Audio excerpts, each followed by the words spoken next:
बिस्मिल्लाहिर्रहमानिर्रहीम। My name is engineer Farogh Ali Shah और आज हमारा हीट एंड थर्मोडायनेमिक्स का लेक्चर है, लेक्चर 9। तो अब तक प्रीवियसली हम लोग जो है थर्मोडायनेमिक्स के अंदर फ़िज़िक्स की बेसिक चीज़ें कवर कर चुके हैं और उसके बाद लॉ ऑफ थर्मोडायनेमिक्स को भी हम लोग कवर कर चुके हैं और उसके बाद फिर हम लोग कुछ इक्वेशंस को भी देख चुके हैं। मैक्सवेल इक्वेशंस हमने पढ़ी थी और उसके बाद TDS इक्वेशंस को हम लोगों ने देखा था। इंट्रॉपी को हम 12 दफ़ा पढ़ चुके हैं। तो आज जो है, आज का हमारा लेक्चर जो है वो छोटा सा लेक्चर होगा और इसके बाद हमारा एक और लेक्चर होगा और फिर अल्टीमेटली हम लोग प्रैक्टिकल्स की तरफ मूव करेंगे। ऑफ कोर्स हम लोग प्रैक्टिकल्स जो हैं वो परफॉर्म तो नहीं कर पा रहे due to corona unfortunately, but ये है कि मैं आपको नो हाउ दे दूंगा कि प्रैक्टिकल्स थर्मोडायनेमिक्स में कौन कौन से इंक्लूड होंगे और वो कैसे कैसे किए जाते हैं, तो आपके पास एक रफली आइडिया हो जाएगा। आप लोग क्योंकि क्लास जो है वो बिल्कुल पार्टिसिपेट नहीं कर रही और इंटरेस्ट नहीं ले रही, इट्स ओके, कोई मसला नहीं है। अलबत्ता मैं आप लोगों को ये बता दूं कि मिड्स की जो इवैल्यूएशन है वो असाइनमेंट्स के ऊपर होगी और एक असाइनमेंट जो है वो मेरी तरफ से आपको जाएगी। अभी तक ये फाइनलाइज होनी है चीज़ें मीटिंग के अंदर, तो इंशाल्लाह ये जैसे ही हो जाएंगी तो फिर आप लोगों की मिड की इवैल्यूएशन के लिए एक असाइनमेंट मैं आप लोगों को दूंगा। तो उस असाइनमेंट को करने के लिए आप लोगों का डिस्कशन लेक्चर्स लेना और इसी तरह लेक्चर्स को जो है वो टाइमली पढ़ना और समझना और नोट्स बनाना बहुत ज़रूरी है। अगर नहीं करेंगे तो फिर सेमेस्टर भी रिपीट करना पड़ सकता है आपको। खैर, हम चलते हैं अपने आज के एजेंडा की तरफ। आज हम लोग टेम्परेचर स्केल्स को देखेंगे। टेम्परेचर स्केल्स जो हैं ये हम लोग FSC से ही पढ़ते आए हैं और हमें पता है कि टेम्परेचर स्केल्स कौन कौन से होते हैं। सेल्सियस स्केल है, फ़ारेनहाइट है और केल्विन है, तो उसको हम लोग देखेंगे। फिर हम लोग इंट्रोपी को देखेंगे और उसके बाद हम लो टेम्परेचर फिज़िक्स को देखेंगे। सबसे पहले जी टेम्परेचर हम देखते हैं कि व्हाट इज़ टेम्परेचर। टेम्परेचर जो है वो is one of the 7 SI base quantities और फिज़िक्स जो है वो टेम्परेचर को मेजर करते हैं केल्विन स्केल के ऊपर।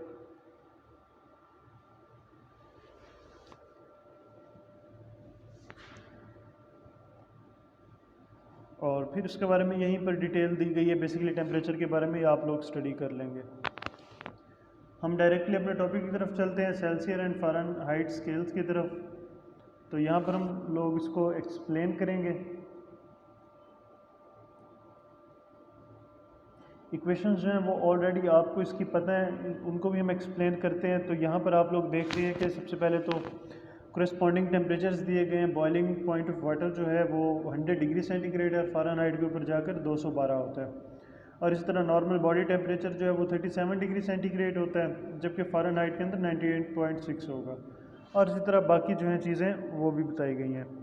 तो ज़ीरो ऑफ फ़ारेनहाइट स्केल जो है वो ज़ीरो, तो उसके ऊपर सेंटीग्रेड जो है वो -18 होगा।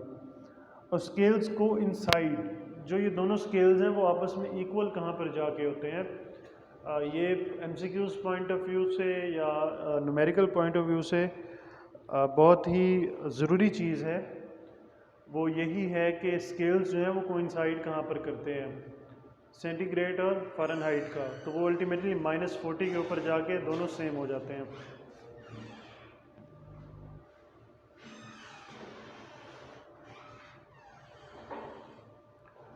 अच्छा जी, अब हम फार्मूलाज की तरफ चलते हैं। फार्मूला देखते हैं हम लोग।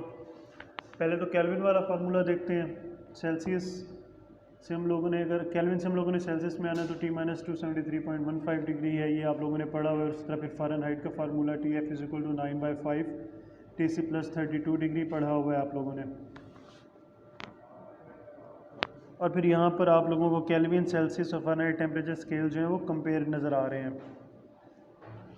तो पहला जो स्केल है उसके अंदर आप एब्सोल्यूट ज़ीरो को देख सकते हैं, विच इज़ 0 केल्विन। और फिर ट्रिपल पॉइंट ऑफ वाटर देखते हैं, विच इज़ 273.16 केल्विन। और वहीं पे सेंटीग्रेड में अगर हम लोग जाएंगे तो 0.01 डिग्री सेंटीग्रेड बन जाएगा। और फ़ारेनहाइट में जाएंगे तो 32.02 फ़ारेनहाइट। अब हम लोग एक सैम्पल प्रॉब्लम देख लेते हैं कि सैम्पल प्रॉब्लम के अंदर बेसिकली हमारे पास क्या है। एक टेम्परेचर स्केल दिया गया है Z और वाटर पॉइंट जो है उस टेम्परेचर स्केल का 65.0 डिग्री दे दिया गया है और फ्रीजिंग पॉइंट जो है वो -14 डिग्री दे दिया गया है हमें। तो हमें कंपेयर करना है फ़ारेनहाइट के साथ इस जो हमारा Z टेम्परेचर है स्केल उसको। तो अल्टीमेटली हमारे पास इक्वेशंस हैं ही सही, उनको पुट करेंगे और हम अपना आंसर निकाल लेंगे। और मैं फिर से कह रहा हूँ कि ये वाला न्यूमेरिकल जो है ये बहुत ही इम्पोर्टेंट है, असाइनमेंट के लिहाज से भी इम्पोर्टेंट है और उसके अलावा अगर पेपर्स होंगे तो पेपर्स के लिहाज से भी ये वाला इम्पोर्टेंट है अगर हम टेम्परेचर के टॉपिक को देखें तो।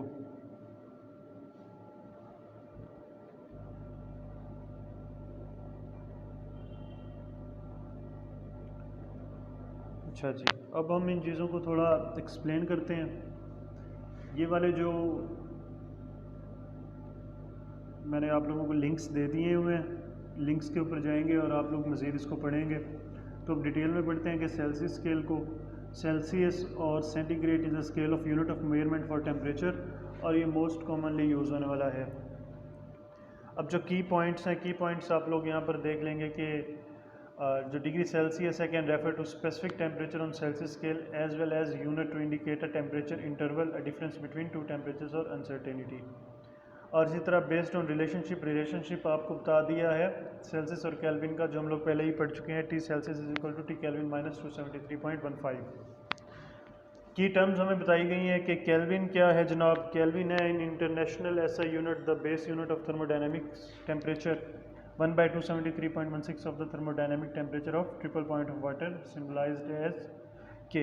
तो ये केल्विन की डेफिनेशन हो जाएगी। उसके बाद एब्सोल्यूट ज़ीरो की डेफिनेशन हम लोग देख रहे हैं। तो एब्सोल्यूट ज़ीरो क्या है ये हम लोग पहले भी पढ़ चुके हैं, दोबारा से रिकॉल करेंगे। The coldest possible temperature zero on the kelvin scale and approximately -273.15 degree centigrade, and Fahrenheit के अंदर जब देखेंगे तो वो 459.67 इन माइनस होगा। The total absence of heat the temperature at which motion of all molecules would cease. तो absolute zero क्या है, जहाँ पर मोशन ऑफ ऑल मॉलिक्यूल्स जो है वो सीज हो जाएगा। और जब हम इसको देखेंगे तो ये 0 केल्विन पर होता है, और जब सेंटीग्रेड में देखेंगे तो वो -273.15 डिग्री पे होगा। अब स्टैंडर्ड एटमॉस्फेयर की डेफिनेशन को देखेंगे, ये भी हम लोग पहले देख चुके हैं। An international reference pressure defined as 101.325 kilo pascal and formerly used as a unit of pressure. अब सेल्सियस के बारे में थोड़ी इन्फॉर्मेशन दी गई है कि ये स्केल है जो टेम्परेचर को मेजर करता है, और डिनोट ये डिग्री सेंटीग्रेड से .C से होता है और कॉमनली यूज़ होने वाला है। और ये स्वीडिश एस्ट्रोनॉमर था एंडर्स सेल्सियस 1701 से लेकर 1744 तक, जिसने ये डेवलप किया था स्केल।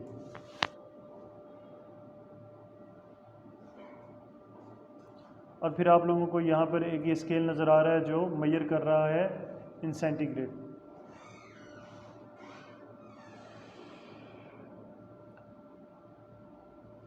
अच्छा, फिर उसके बाद हम लोग इसकी कुछ डिटेल को देख लेंगे। फ्रॉम 1743 अंटिल 1954, ये काफ़ी ज़्यादा अरसा है। 0 degree centigrade was defined as the freezing point of water and 100 degree centigrade was defined as the boiling point of water, जो कि अभी तक नॉर्मली हम चीज़ें जो है यही दो पॉइंट्स कंसीडर कर रहे होते हैं, 0 डिग्री सेंटीग्रेड फ्रीजिंग पे और 100 degree centigrade boiling of water, both at a pressure of 1 standard atmosphere with mercury as the working material. Although these definitions correlations are commonly taught in schools today, by international agreement the unit degree Celsius and the Celsius scale are currently defined by two different temperatures. तो दो different temperatures के साथ major होते हैं, एक absolute zero है, दूसरा है the triple point of Vienna standard mean ocean water. तो ये जो है सारी डिटेल आप लोगों को दे दी गई हुई है। ट्रिपल पॉइंट ऑफ वाटर की भी एग्जांपल आप डिटेल दे दी गई है, तो आप लोग इसको पढ़ लेंगे। और यहाँ पर आप लोग देखेंगे कि फेज़ डायग्राम ऑफ वाटर बता दी गई है। तो फेज़ डायग्राम ऑफ वाटर के अंदर आप लोग देख रहे हैं कि एक्स एक्सिस के ऊपर टेम्परेचर है और वाई एक्सिस के ऊपर प्रेशर है। तो ये हमें क्या बता रही है, in this typical phase diagram of water the green lines mark the freezing point. जो ग्रीन लाइन्स है वो मार्क कर रही है freezing point, and the blue marks the boiling point showing how they vary with pressure। तो basically हम लोग क्या कर रहे हैं कि प्रेशर को चेंज करके देख रहे हैं फ्रीजिंग पॉइंट और बॉइलिंग पॉइंट ऑफ वाटर को। और जो डॉटेड लाइंस हैं ये इलस्ट्रेट करती हैं anomalous behaviour of water, note that water changes states based on the pressure and temperature. तो बेसिकली क्या यहाँ पर हम लोग करेंगे, वाटर की जो स्टेट्स है लाइक उसकी जो प्रॉपर्टीज़ हैं फ्रीजिंग और बॉइलिंग प्रॉपर्टीज़, उनको हम लोग चेंज कर रहे हैं by changing the pressure and temperature.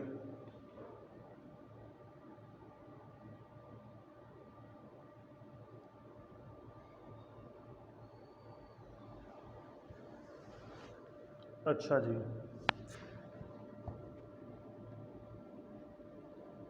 नीचे थोड़ा सा और से एक्सप्लेन कर दिया गया इस पोर्शन के अंदर, ये भी आप लोग खुद पढ़ेंगे।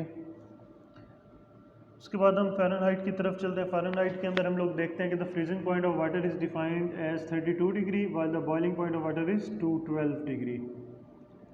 तो की पॉइंट्स की तरफ चलते हैं। की पॉइंट्स इसके देख लेते हैं। फ़ारेनहाइट सिस्टम जो है puts the boiling and freezing points of water exactly 180 degrees apart. तो सेल्सियस के अंदर क्या है, 100 का गैप आ रहा था, इसके अंदर जो है वो 180 डिग्री का अपार्ट है। Therefore, the degree on a Fahrenheit scale is 1/180 of the interval between the freezing point and the boiling point. तो सेल्सियस के अंदर तो 1/100 है ना एक पॉइंट, जबकि फ़ारेनहाइट के अंदर 1/180 है। तो अगर हम लोगों ने कन्वर्ट करना है फ़ारेनहाइट को सेंटीग्रेड में, तो फार्मूला हमारे पास पता ही है हमें, T Celsius is equal to 5/9 into temperature in Fahrenheit -32। और हम लोग ये पहले भी पढ़ चुके हैं कि फ़ारेनहाइट और सेल्सियस जो है ये इंटरसेक्ट करते हैं -40 डिग्री सेंटीग्रेड के ऊपर। और इसकी फिर मज़ीद हमें एग्जांपल्स दे दी गई हैं कि the Fahrenheit scale was replaced by the Celsius scale in most countries during the mid of late 20s। तो मतलब ये कि फ़ारेनहाइट भी जो है वो ऑफिशियल स्केल है अब यूनाइटेड स्टेट्स का, पलाउ, बहामास, बेलेज़े और केमन आइलैंड्स का। अब की टर्म्स यहाँ पर कुछ दे दी गई हैं। ब्राइन क्या होता है, सोल्यूशन ऑफ साल्ट है इन वाटर। और फ्रिगोरिफिक मिक्सचर के बारे में बताया गया है, वो क्या है, mixture of 2 or more chemicals that reaches an equilibrium temperature independent of the temperature of any its constituent chemicals. तो इसमें बेसिकली क्या बताया जा रहा है कि दो केमिकल्स जो है, मिक्सचर ऑफ 2 केमिकल्स, वो इक्विलिब्रियम पर पहुंच जाए और वो टेम्परेचर इंडिपेंडेंट हो, कि जब एक बार इक्विलिब्रियम पर पहुंच गया तो फिर टेम्परेचर जो है उसके ऊपर कोई असर नहीं करेगा, वो इक्विलिब्रियम में ही रहेंगे दोनों मिक्सचर्स। तो यहाँ पर मज़ीद फ़ारेनहाइट स्केल को पढ़ते हैं। It is based on proposed, ये 1724 में बायोफिजिस्ट डैनियल गैब्रियल फ़ारेनहाइट था 1686 से 1736 तक, और उसने ये इन्वेंट किया था टेम्परेचर स्केल, फ़ारेनहाइट स्केल। और ये भी पढ़ चुके हैं कि इसका जो फ्रीजिंग पॉइंट है वाटर का वो 32 है और बॉइलिंग 212 है। और उसके बाद बाकी इसकी हमें डिटेल सारी दे दी गई हैं, तो वो आप लोग खुद पढ़ लेंगे। अल्टीमेटली हमारे पास फार्मूला है, ये फार्मूला भी हम लोगों ने पढ़ लिया, तो आप इसको भी देख लेंगे। और यहाँ पर आप लोगों को नज़र आ रहा होगा कि हमने कंपैरिजन कर दिया सेल्सियस और फ़ारेनहाइट का। तो उसके अंदर हम लोग ये देख रहे हैं कि freezing point of water Celsius में 0 डिग्री है, जबकि फ़ारेनहाइट के अंदर 32 है। और इसी तरह जब बॉइलिंग पॉइंट की बात करेंगे तो सेल्सियस में 100 है और फ़ारेनहाइट के अंदर 212 है। इसके बाद अब चलते हैं एब्सोल्यूट ज़ीरो की तरफ। एब्सोल्यूट ज़ीरो को देखते हैं कि what is absolute zero. Absolute zero is the coldest possible temperature, formally it is the temperature at which entropy reaches it's minimum value. Entropy जो है वो हम लोग कब पढ़ चुके हैं काफ़ी बार, तो यहाँ पर बात हो रही है कि एंट्रोपी जो है वो अपने मिनिमम लेवल पर पहुँच जाती है, ऐसा टेम्परेचर, उसे हम लोग एब्सोल्यूट ज़ीरो कहते हैं। तो यहाँ पर की पॉइंट्स को देख लेते हैं। की पॉइंट्स क्या हैं कि जी absolute zero is universal in the sense that all matters in ground state of this temperature, therefore it is a natural choice as the null point for a temperature unit system. तो यही बात की जा रही है कि temperature जो है ये लोएस्ट पॉसिबल टेम्परेचर है जहाँ पर एंट्रोपी जो है वो मिनिमम हो जाएगी। और दूसरा के system at absolute zero still possesses quantum mechanical zero point energy, the energy of its ground state. तो कहीं ना कहीं जो है quantum mechanical zero point energy होती है। However in the interpretation of classical thermodynamics kinetic energy can be zero and the thermal energy of matter vanishes. तो ये ऐसा पॉइंट है कि जहाँ पर सारी एनर्जीज जो है वो ज़ीरो हो जाती हैं। हम बात करें कि quantum mechanical zero point energy कहीं ना कहीं रहती है, लेकिन वो हम कंसिड्रेशन नहीं करते जब हम लोग न्यूमेरिकल्स पढ़ रहे होते हैं या क्लासिकल थर्मोडायनेमिक्स को पढ़ रहे होते हैं। तो हम उसकी जो काइनेटिक एनर्जी है या ओवरऑल मैकेनिकल एनर्जी जो है उस सिस्टम की, उसको हम ज़ीरो ही कंसीडर करते हैं। और नेक्स्ट जो की पॉइंट है वो ये है कि lowest temperature that has been achieved in the laboratory is in the 100 pK range where pK is pico kelvin is equivalent to 10 to 12 Kelvin. The lowest natural temperature even recorded in approximately 1 Kelvin observed in the rapid expansion of gases leaving the boomerang nebula.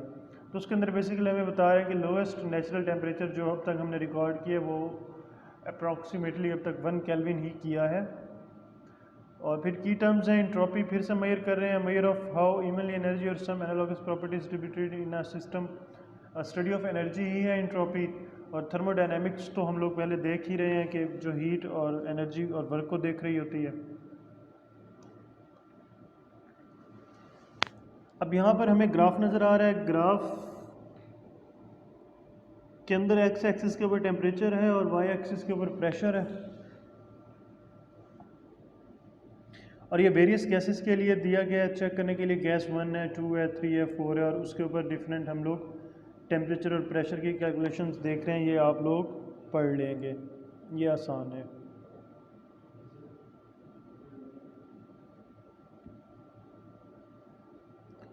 उसके बाद हमारा kelvin scale रह गया जो कि आखिरी scale है। Kelvin scale क्या है? Is a unit of measurement of temperature. The null point of the kelvin scale is absolute zero, the lowest possible temperature. और की पॉइंट्स की बात करेंगे, zero kelvin which is absolute temperature is universal, ये universal ही है, because all thermal motions of all matter are maximally suppressed at this temperature. वो जितने भी मोशंस हैं वो ऑलमोस्ट नेग्लिजिबल हो जाते हैं।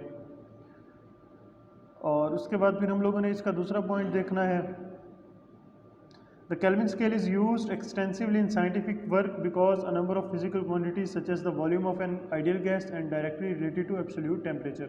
तो वॉल्यूम जो है गैस का वो डायरेक्टली कनेक्टेड है और रिलेटेड है एब्सोल्यूट टेम्परेचर के। तो थर्ड पॉइंट के अंदर फॉर्मूला हम लोग पहले ही देख चुके हैं इसका, और की टर्म्स में हम लोग देख लेते हैं एब्सोल्यूट जीरो की। हमने की टर्म देख लिया कि व्हाट इज़ एब्सोल्यूट जीरो, अभी हमने थोड़ी देर पहले इसको एक्सप्लेन किया है। ट्रिपल पॉइंट जो है, ट्रिपल पॉइंट हम लोग जानते हैं, the unique temperature and pressure at which the solid, liquid and gas phases of a substance are all in equilibrium. Triple point जो है वो ऐसा पॉइंट है, एक ऐसा यूनिक टेम्परेचर है जिसके ऊपर तीनों जो फेजेस हैं मैटर के, सॉलिड, लिक्विड और गैस, ये तीनों इक्विलिब्रियम में आ जाते हैं। और उसके बाद आइडियल गैस को देखेंगे, hypothetical gas whose molecules exhibit no interaction and undergo elastic collision with each other and with the walls of container. ये हम लोग काइनेटिक जो हम लोगों ने देखी थी, काइनेटिक थ्योरी देखी थी ऑफ मॉलिक्यूल्स, तो उसके अंदर हम लोगों ने ये चीज़ें एक्सप्लेन की थी। और अल्टीमेटली फिर हमने आइडियल गैस की इक्वेशन की तरफ भी गए थे which was PV is equal to nRT। तो उसकी जो बेसिक एजम्पशंस थी वो यही एग्जम्पशंस थी कि कोई इंटरेक्शन नहीं होती मॉलिक्यूल्स के दरमियान, और मॉलिक्यूल्स हैं वो इलास्टिक, परफेक्टली इलास्टिक कोलिजन कर रहे होते हैं। तो अब हम जनाब केल्विन को थोड़ा सा पढ़ लेते हैं कि केल्विन ऐसा यूनिट है, और उसके बाद हम देख लेते हैं इसको कि जनाब बैरन केल्विन 1824 से 1907 तक जो है उसने ये वाला एब्सोल्यूट थर्मोमीट्रिक स्केल जो है वो इन्वेंट किया था। और फिर एक्सटेंसिवली इससे हम लोग स्टडी करते हैं, फार्मूलाज हमारे पास गिवन है।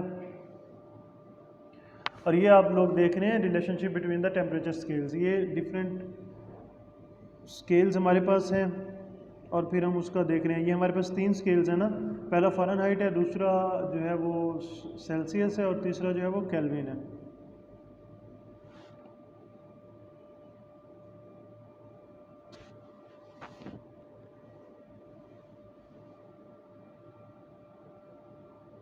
तो इसके अंदर हम लोग सारी चीज़ें पढ़ चुके हैं। एब्सोल्यूट जीरो का टेम्परेचर तीनों का बताया हुआ है, फ्रीजिंग पॉइंट ऑफ वाटर तीनों का बताया है, नॉर्मल बॉडी टेम्परेचर तीनों का बताया है, और बॉइलिंग पॉइंट भी तीनों का बता दिया है। यहाँ पर हमारा जो आर्टिकल है टेम्परेचर से रिलेटेड वो ख़त्म हो जाता है, और उसके बाद हम जो पढ़ रहे थे लो टेम्परेचर फिज़िक्स, अब हम चलते हैं लो टेम्परेचर फिज़िक्स की तरफ, और इसको देखते हैं कि what is low temperature physics.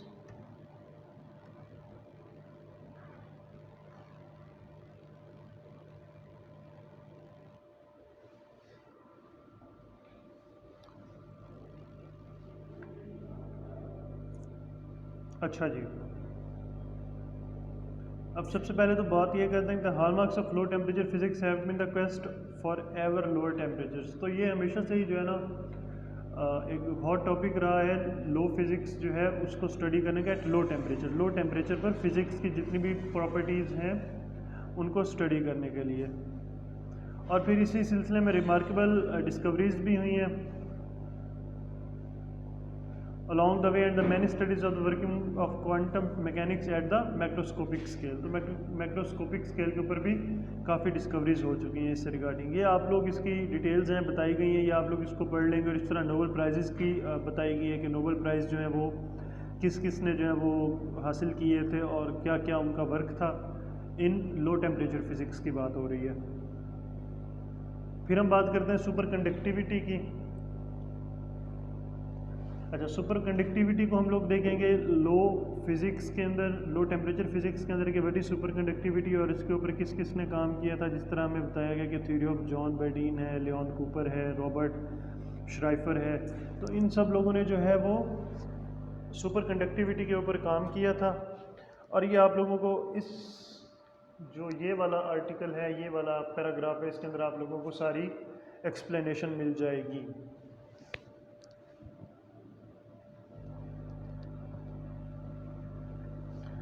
उसके बाद जोसेफसोन इफ़ेक्ट आ जाता है। जोसेफसोन इफ़ेक्ट है ये ब्रायन जोसेफसोन 1962 के अंदर एक कैम्ब्रिज ग्रेजुएट स्टूडेंट था और उसने 2 इक्वेशंस दी थी।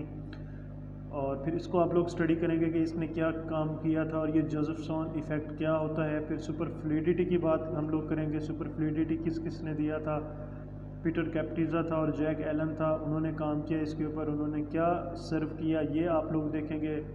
फिर बॉस आइंस्टाइन कंडेंसेशन है फिनोमिना लो टेम्परेचर फिज़िक्स के अंदर, इसको आप लोग देखेंगे और देखेंगे कि एल्बर्ट आइंस्टाइन ने इसके अंदर क्या काम किया है और बेसिकली बॉस आइंस्टाइन कंडेंसेशन है क्या। फिर क्वांटम हॉल इफेक्ट को आप लोग देखेंगे। क्लॉज वॉन क्लिट्जिंग जो है उसने रिमार्केबल डिस्कवरी की थी और इसको आप लोग देखेंगे कि इसने क्या किया था। इसने 2 डायमेंशनल सेमीकंडक्टर्स को स्टडी किया था एट लो टेम्परेचर। और फिर उसका नेक्स्ट क्या उसने चीज़ें जो है वो अपनी स्टडीज़ में दी थी, आप लोग पढ़ेंगे। उसके बाद आप quantum coherent in mesoscopic and nanoscopic systems को देखेंगे। इसके अंदर आप लोग देखेंगे कि डेविड थ्योलिस जो है उसने ये काम किया है।